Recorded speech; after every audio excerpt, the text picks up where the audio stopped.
And now Chapter 2 of the Madhya Leela, the ecstatic manifestations of Lord Sri Caitanya Mahaprabhu. Krishna Caitanya Prabhu Nityananda Shri Advaita Gadadhar Srivasati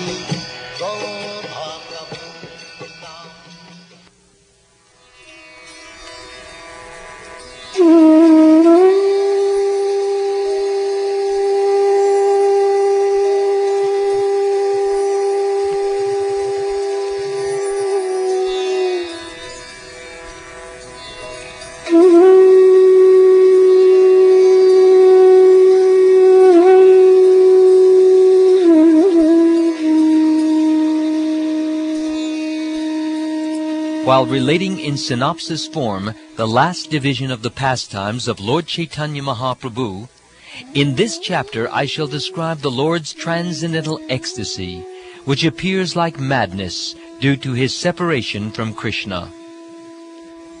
All glories to Sri Caitanya Mahaprabhu. All glories to Lord Nityananda. All glories to Advaita Chandra.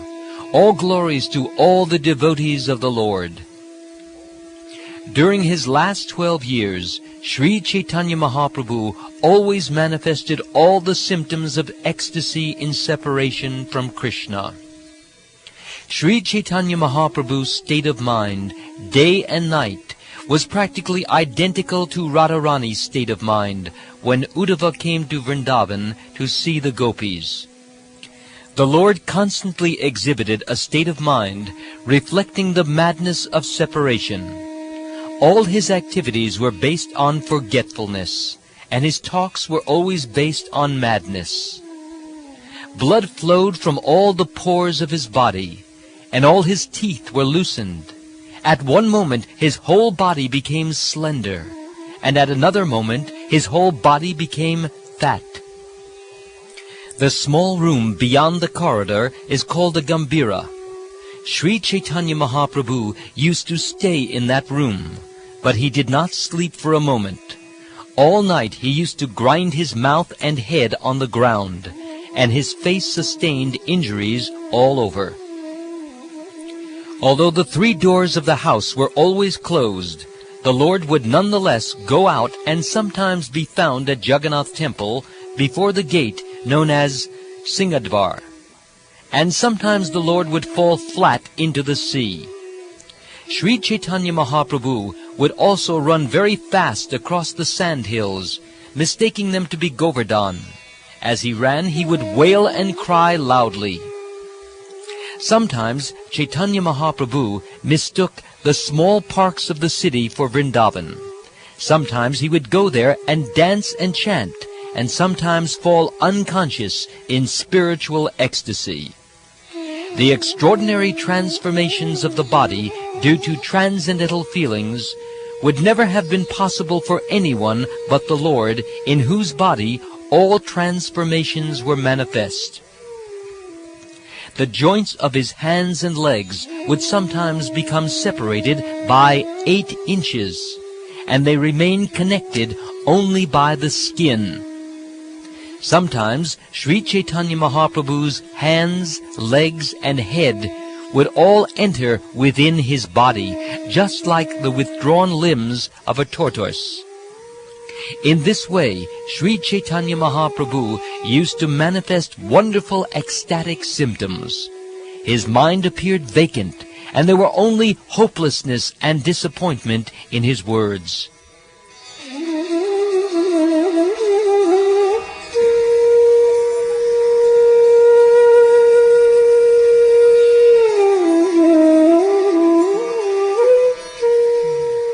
Sri Caitanya Mahaprabhu used to express his mind in this way. Where is the Lord of my life who is playing his flute? What shall I do now? Where should I go to find the son of Maharaj Nanda? To whom should I speak? Who can understand my disappointment? Without the son of Nanda Maharaj, my heart is broken. In this way, Sri Caitanya Mahaprabhu always expressed bewilderment and lamented in separation from Krishna. At such times he used to read the shlokas from Ramananda Roy's drama known as Jagannath Vallabha Nataka. In the mood of Srimati Radharani, he lamented, "Our Krishna does not realize what we have suffered from injuries inflicted in the course of loving affairs. We are actually misused by love, because love does not know where to strike and where not to strike. Even Cupid does not know of our very weakened condition. Oh, what shall I tell anyone? No one can understand another's difficulties. Our life is actually not under our control, for youth will remain for 2 or 3 days, and soon will be finished. In this condition, O Creator, what will be our destination?" Srimati Radharani spoke thus in distress due to separation from Krishna. "Oh, what shall I say of my distress? After I met Krishna, my loving propensity sprouted, but upon separating from him, I sustained a great shock, which is now continuing like the sufferings of a disease. The only physician for this disease is Krishna himself. Oh, but he is not taking care of this sprouting plant of devotional service. What can I say about the behavior of Krishna? Outwardly he is a very attractive young lover, but at heart he is a great cheat, very expert in killing others' wives." Srimati Radharani continued lamenting about the consequences of loving Krishna. "Oh, my dear friend, I do not understand the regulative principles given by the Creator. I loved Krishna for happiness, but the result was just the opposite. I am now in an ocean of distress. It must be that now I am going to die, for my vital force no longer remains. This is my state of mind. By nature, loving affairs are very crooked. They are not entered with sufficient knowledge, nor do they consider whether a place is suitable or not, nor do they look forward to the results. By the ropes of his good qualities, Krishna, who is so unkind, has bound my neck and hands, and I am unable to get relief. In my loving affairs, there is a person named Madan. His qualities are thus. Personally, he possesses no gross body, yet he is very expert in giving pains to others. He has 5 arrows, and fixing them on his bow, he shoots them into the bodies of innocent women. Thus these women become invalids. It would be better if he took my life without hesitation, but he does not do so. He simply gives me pain. In the scriptures it is said that one person can never know the unhappiness in the mind of another. Therefore, what can I say of my dear friends Lalita and the others? Nor can they understand the unhappiness within me.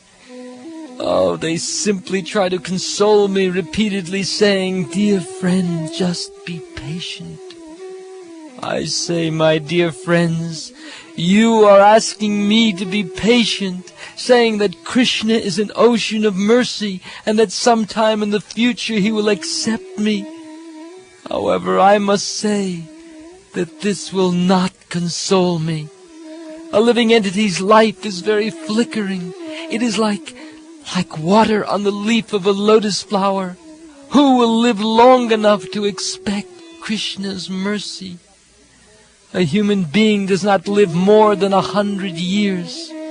You should also consider that the youthfulness of a woman, which is the only attraction for Krishna, remains for only a few days. If you say that Krishna is an ocean of transcendental qualities, and therefore must be merciful someday, I can only say that he is like like fire, which attracts flies by its dazzling brightness and kills them. Such are the qualities of Krishna. By showing us his transcendental qualities, he attracts our minds, and then later, by separating from us, he drowns us in an ocean of unhappiness.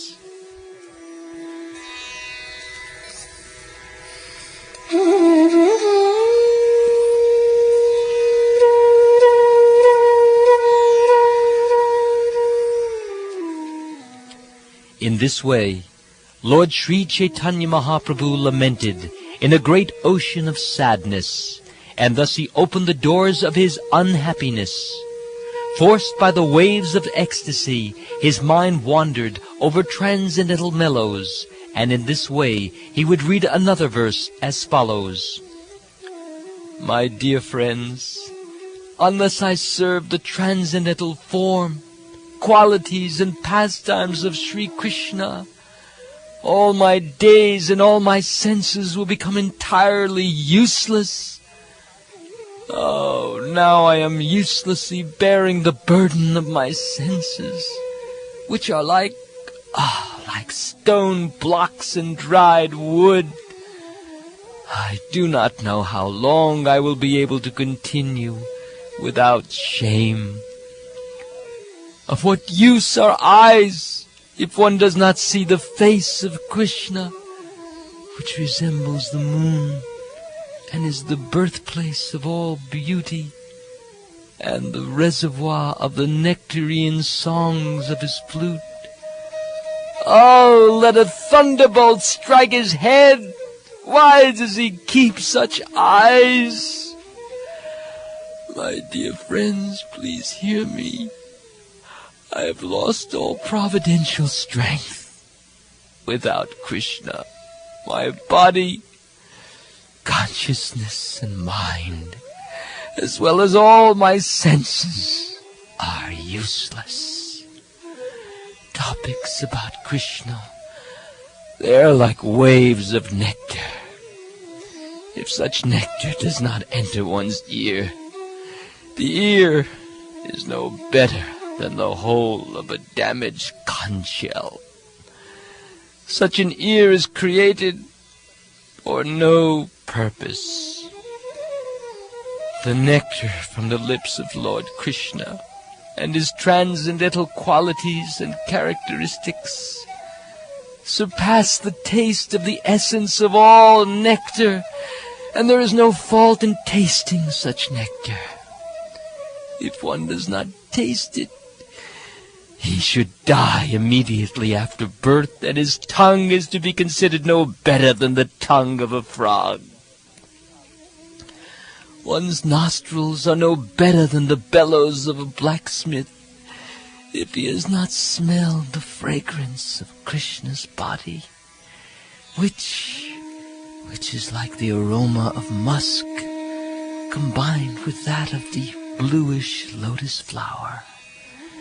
Indeed, such combinations are actually defeated by the aroma of Krishna's body. And the palms of Krishna's hands and the soles of his feet, they're so cool and pleasant that they can be compared only to the light of millions of moons. Oh, one who has touched such hands and feet has indeed tasted the effects of touchstone.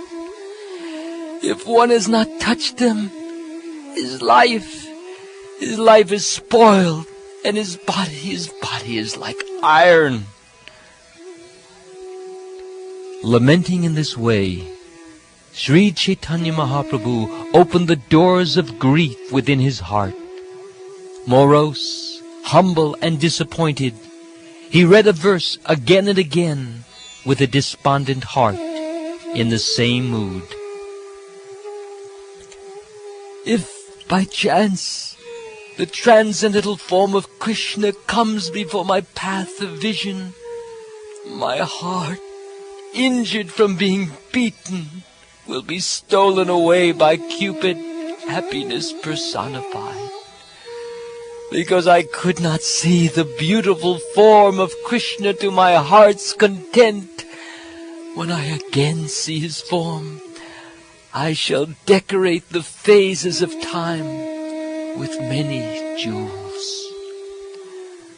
Whenever I had the chance to see Lord Krishna's face and his flute, even in a dream, two enemies would appear before me.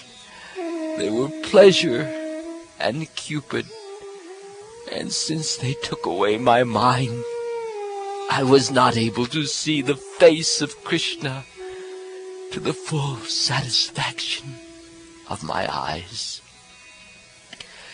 If by chance such a moment comes when I can once again see Krishna, then I shall worship those seconds, moments, and hours with flower garlands and pulp of sandalwood, and decorate them with all kinds of jewels and ornaments.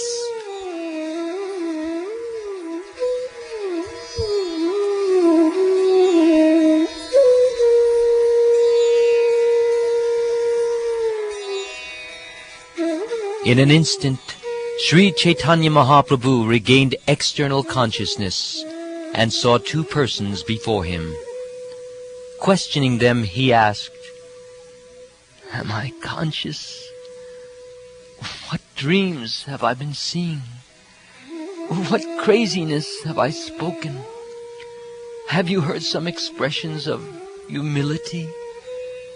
My dear friends, you are all my life and soul. Therefore I tell you that I possess no wealth of love for Krishna. Consequently, my life is poverty-stricken. My limbs and senses are useless. Alas, my friends, you can now know the certainty within my heart, and after knowing my heart, you should judge whether I am correct or not. You can speak of this properly."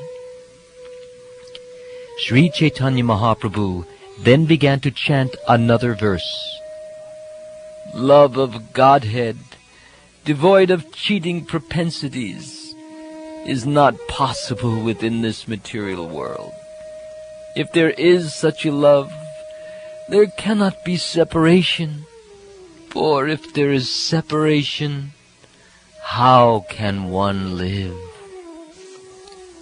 Pure love for Krishna, just like gold from the Jambu River, does not exist in human society. If it existed, there could not be separation. If separation were there, one could not live." Thus speaking, the son of Srimati Shachi Mata recited another wonderful verse, and Ramananda Roy and Svarup Damodar heard this verse with rapt attention.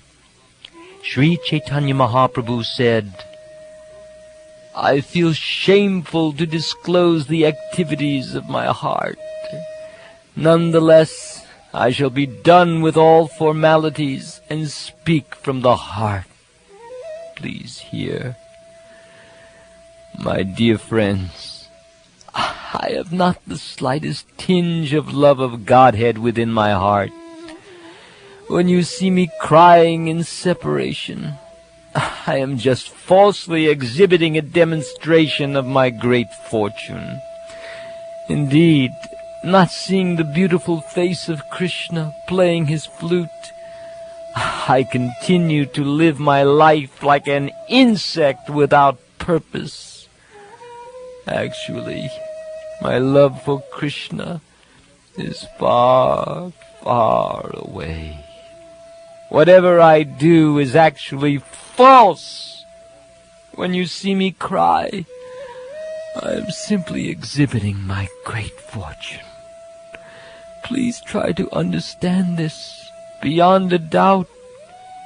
Even though I do not see the moon-like face of Krishna playing on his flute, and although there is no possibility of my meeting him, still I take care of my own body. That is the way of lust. In this way, I maintain my fly-like life. Love for Lord Krishna is very pure, like the waters of the Ganges. That love is an ocean of nectar. That pure attachment to Krishna does not conceal any spot, which would appear just like a spot of ink on a white cloth. Unalloyed love of Krishna is like the ocean of happiness. If someone gets one drop of it, the whole world can drown in that drop. It is not befitting to express such love of Godhead, yet a madman must speak. However, even though he speaks, no one believes him.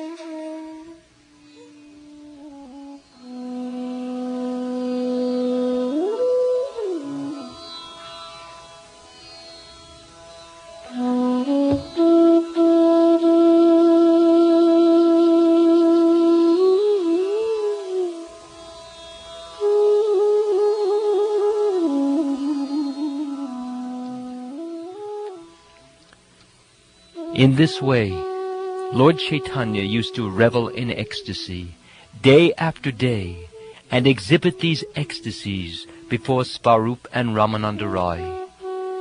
Externally there appeared severe tribulation, as if he were suffering from poisonous effects. But internally he was experiencing bliss. This is characteristic of transcendental love of Krishna. If one tastes such love of Godhead, he can compare it to hot sugar cane. When one chews hot sugar cane, his mouth burns, yet he cannot give it up. Similarly, if one has but a little love of Godhead, he can perceive its powerful effects. It can only be compared to poison and nectar mixed together. Lord Caitanya spoke, "My dear beautiful friend, if one develops love of Godhead, love of Krishna, the son of Nanda Maharaj, all bitter and sweet influences of this love will manifest in one's heart. Such love of Godhead acts in two ways. The poisonous effects of love of Godhead defeat the severe and fresh poison of the serpent. Yet there is simultaneously transcendental bliss, which pours down and defeats the pride of nectar and diminishes its value. In other words, love of Krishna is so powerful that it simultaneously defeats the poisonous effects of a snake, as well as the happiness derived from pouring nectar on one's head. It is perceived as doubly effective, simultaneously poisonous and nectarian."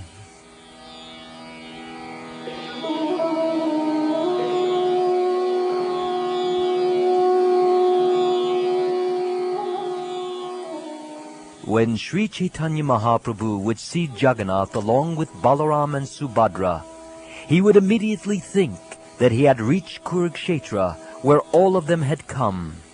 He would think that his life was successful because he had seen the lotus-eyed one, whom, if seen, pacifies the body, mind, and eyes.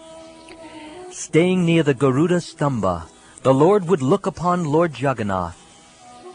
What can be said about the strength of that love? On the ground, beneath the column of the Garuda Stamba, was a deep ditch, and the ditch was filled with the water of his tears. When coming from the Jagannath temple to return to his house, Sri Caitanya Mahaprabhu used to sit on the ground and mark it with his nails. At such times he would be greatly morose and would cry, "Alas, Where is Vrindavan? Where is Krishna, the son of the king of the cowherd men? Oh, where is that person who plays the flute? Sri Caitanya Mahaprabhu used to lament by saying, where is Sri Krishna, whose form is curved in 3 places? Where is that sweet song of his flute? And where is the bank of the Yamuna? Where is the Ras dance? Where is that dancing, singing, and laughing? Oh, where is my Lord Madan Mohan, the enchanter of Cupid? In this way, various ecstatic emotions evolved, and the Lord's mind filled with anxiety. He could not escape even for a moment. In this way, because of fierce feelings of separation, his patience began to totter, and he began to recite various verses. Oh, my Lord, oh, Supreme Personality of Godhead, oh, friend of the helpless, you are the only ocean of mercy. Because I have not met you, my inauspicious days and nights have become unbearable. I do not know how I shall pass the time. All these inauspicious days and nights are not passing, for I have not met you. It is difficult to know how to pass all this time. But you are the friend of the helpless and an ocean of mercy. Kindly give me your audience, or I am in a precarious position.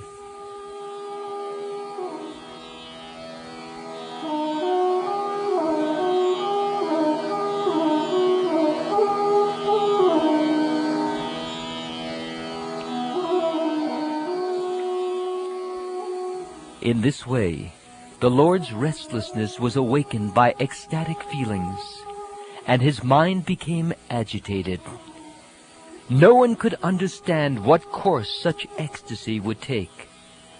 Not being able to meet the Supreme Personality of Godhead, Krishna, Lord Chaitanya's mind burned. He began to ask Krishna of the means by which he could reach him. He said, "Oh, Krishna, oh, flute player, the sweetness of your early age is wonderful within these 3 worlds. You know my unsteadiness, and I know yours. No one else knows about this. I just want to see your beautiful, attractive face somewhere in a solitary place. But how, oh, how can this be accomplished? My dear friend Krishna, only you and I know the strength of your beautiful features, and because of them my unsteadiness. Now, this is my position. I do not know what to do or where to go. Where can I find you? I am asking you to give directions."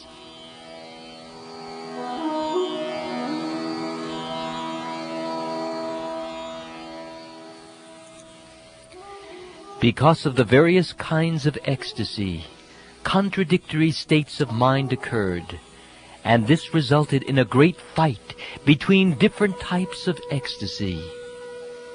Anxiety, impotence, humility, anger, and impatience were all like soldiers fighting, and the madness of love of Godhead was the cause.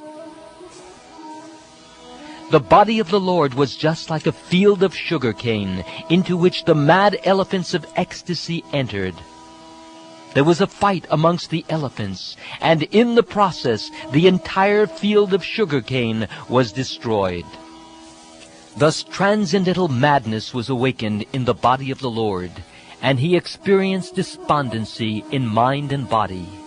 In this ecstatic condition, he began to speak as follows. "Oh, my Lord! Oh, dearest one! O only friend of the universe, O Krishna, O restless one, O ocean of mercy, O my Lord, O my enjoyer, O beloved to my eyes, alas, when will you again be visible to me?" The symptoms of madness served as an impetus for remembering Krishna. The mood of ecstasy awoke love, disdain, defamation by words, pride, honor, and indirect prayer. Thus, Sri Krishna was sometimes blasphemed and sometimes honored. Lord Caitanya Mahaprabhu continued, "My dear Lord, you are engaged in your pastimes, and you utilize all the women in the universe according to your desire. You are so kind to me. Please divert your attention to me, for by fortune you have appeared before me.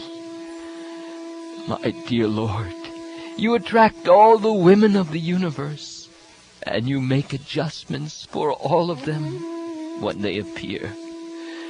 You are Lord Krishna, and you can enchant everyone, but on the whole, you are nothing but a debauchee. Who can honor you? Oh, my dear Krishna, your mind is always restless. You cannot remain in one place, but you are not at fault for this. You are actually the ocean of mercy, the friend of my heart. Therefore, I have no reason to be angry with you. My dear Lord, you are the master and the life and soul of Vrindavan. Kindly arrange for the deliverance of Vrindavan. We have no leisure hours away from our many activities. Actually, you are my enjoyer. You have appeared just to give me happiness, and this is one of your expert activities. Taking my words as defamation, oh, Lord Krishna has left me. I know that he is God, but kindly hear my prayers and praise. You are the satisfaction of my eyes. You are my wealth and my life. Alas, please give me your audience just once again.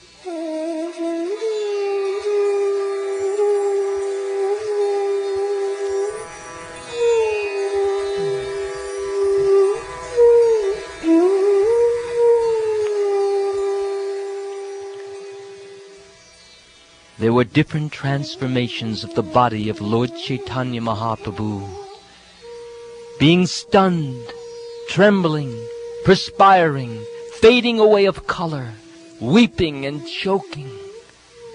In this way, his whole body was pervaded by transcendental joy. As a result, sometimes Caitanya Mahaprabhu would laugh, sometimes cry, sometimes dance, and sometimes sing. Sometimes he would get up and run here and there, and sometimes fall on the ground and lose consciousness.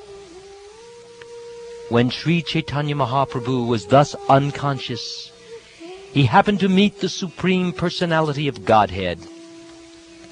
Consequently, he got up and immediately made a tumultuous sound, very loudly declaring, "Now, Krishna, the great personality is present."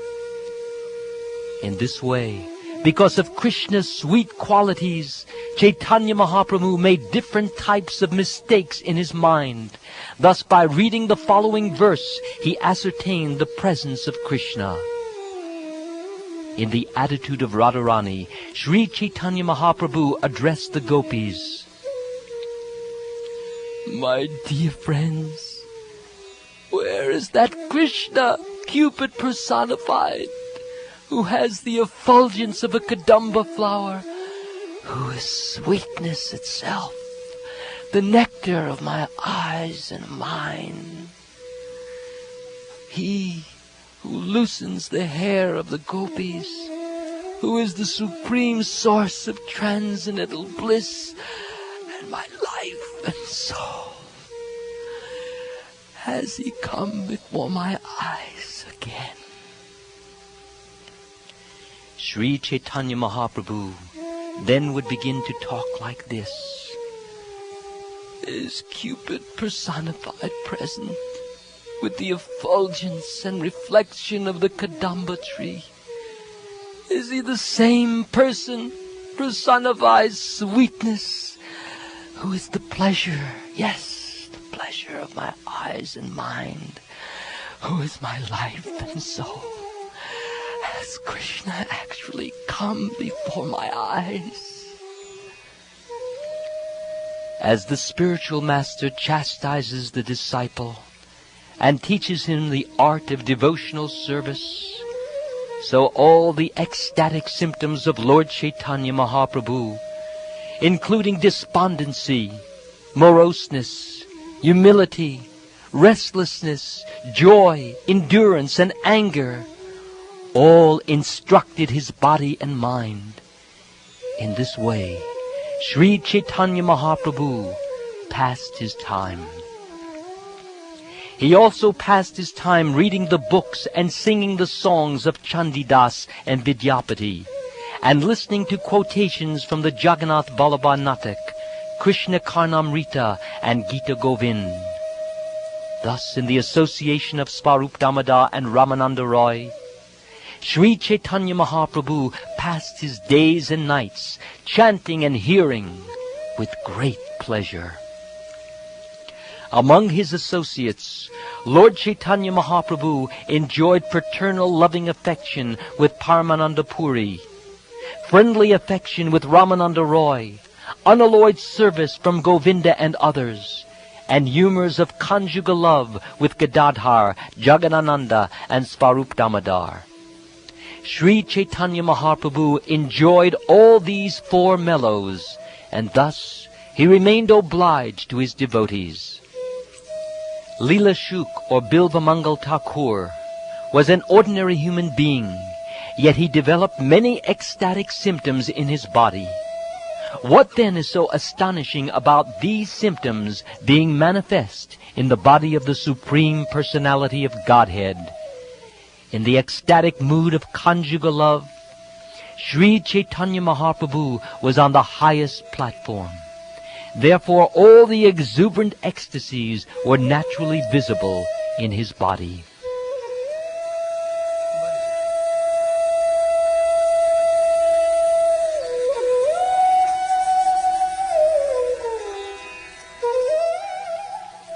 During his previous pastimes in Vrindavan, Lord Krishna desired to enjoy the three different types of ecstasy. But despite great endeavor, he could not taste them. Such ecstasies are the monopoly of Srimati Radharani. Therefore, in order to taste them, Sri Krishna accepted the position of Srimati Radharani in the form of Sri Caitanya Mahaprabhu. By personally tasting the mellows of love of Godhead, Caitanya Mahaprabhu taught his direct disciples the process. Sri Caitanya Mahaprabhu is the most munificent incarnation of the touchstone of love of God. He does not consider whether one is a proper or improper recipient, but gives his treasure to anyone and everyone. Thus he is the most munificent. No one, not even Lord Brahma, can ascertain or even taste a drop of this confidential ocean of ecstasy. But Sri Caitanya Mahaprabhu, out of his causeless mercy, has distributed this love of Godhead all over the world. Thus there cannot be any incarnation more munificent than Sri Caitanya Mahaprabhu, There is no greater donor. Who can describe his transcendental qualities? Such topics are not to be discussed freely, because if they are, no one will understand them. Such are the wonderful pastimes of Sri Caitanya Mahaprabhu. Unto one who is able to understand, Sri Caitanya Mahaprabhu has shown mercy by giving him the association of the servant of his own servant. The pastimes of Sri Caitanya Mahaprabhu are the topmost of jewels. They have been kept in the storehouse of Svarup Damodar Goswami, who has explained them to Raghunath Das Goswami, who has repeated them to me. Whatever little I have heard from Raghunath Das Goswami, I have described in this book, which is presented to all devotees. If one says that Sri Caitanya caritamrta is full of Sanskrit verses, and therefore not understandable by a common man, I reply that what I have described are the pastimes of Sri Caitanya Mahaprabhu, and that for me to satisfy everyone is not possible. In this Caitanya caritamrta there is no contradictory conclusion, nor is anyone else's opinion accepted. I have written this book to describe the simple substance as I have heard it from superiors. If I become involved in someone's likes and dislikes, I cannot possibly write the simple truth. If one does not understand in the beginning, but continues to hear again and again, the wonderful effects of Lord Chaitanya's pastimes will bring love for Krishna. Gradually, one will come to understand the loving affairs between Krishna and the gopis and other associates of Vrindavan. Everyone is advised to continue to hear over and over again in order to greatly benefit.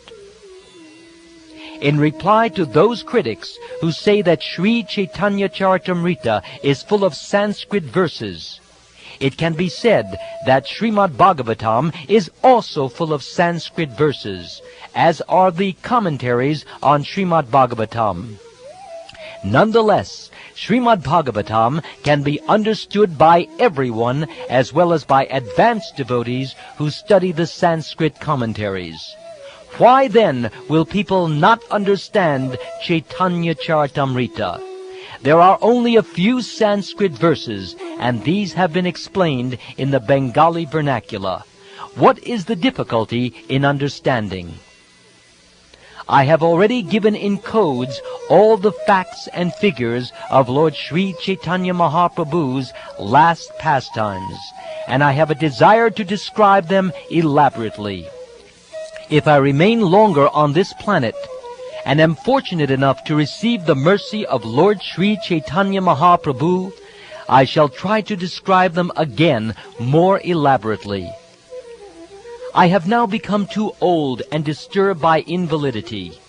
While writing, my hands tremble. I cannot remember anything, nor can I see or hear properly. Still I write, and this is a great wonder. In this chapter I have to some extent described the essence of the pastimes of Lord Chaitanya at the end. If I die in the meantime and cannot describe them in detail, at least the devotees will have this transcendental treasure.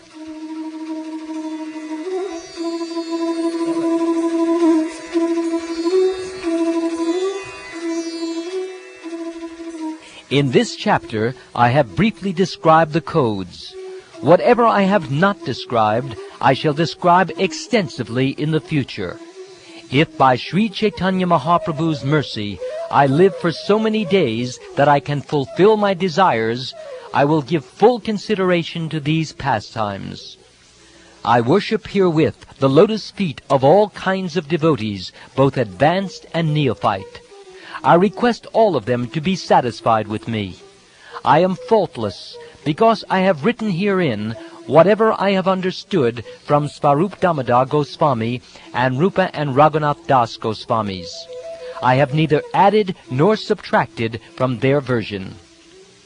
According to the Parampara system, I wish to take the dust from the lotus feet of Sri Caitanya Mahaprabhu, Nityananda Prabhu, Advaita Prabhu, and all the associates of Sri Caitanya Mahaprabhu, like Swarup Damodar, Rupa Goswami, and Sanatan Goswami, and Raghunath Das Goswami.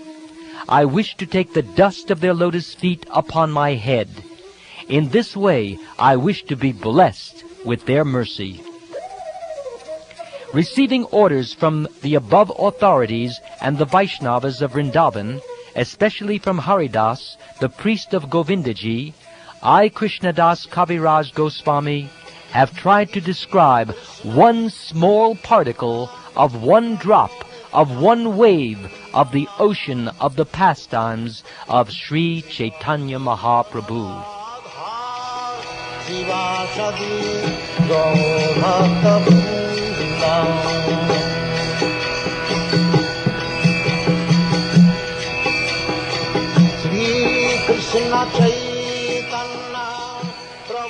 This ends Chapter 2 of the Madhya Lila, the ecstatic manifestations of Lord Chaitanya.